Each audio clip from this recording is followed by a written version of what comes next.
Hello friend, today we have to print this pattern. Like last time we have created this pattern.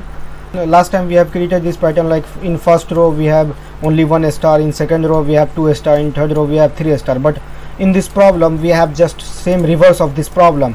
In first row, suppose user have given 5, so in first row we have 5 star, in second row we have 5 minus 1 star, 4 star, in third row we have 5 minus 2 star, like this one.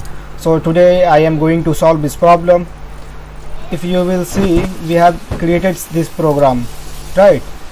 So suppose user have given 5, so this program print 5 star. So as today's scenario we have given the same, we have just reverse of this like previous program. So what I will do, just I have to change only one thing in this program. Here we have a start this outer loop from 1 to n, right? So it means for first time here I is equal to 1 and inner loop is running only one time. Second time when our outer loop will run, I will be 2 and it will allow our inner loop to run 2 times, because we have written in condition j is less than equal to I.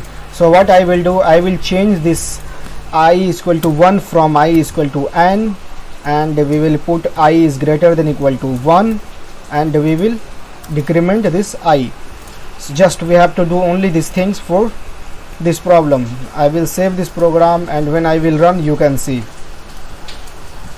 we have given same. In first line we have 5 star, in second line we have 5 minus 1 star, in third line we have 3 star, in fourth line we have 2, and in last line we have 1 star.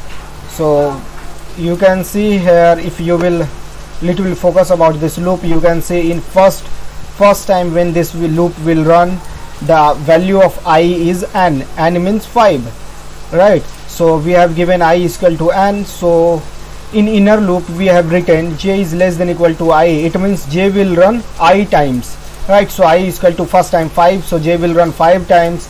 Next time I will be decremented to 1 and I will be 4.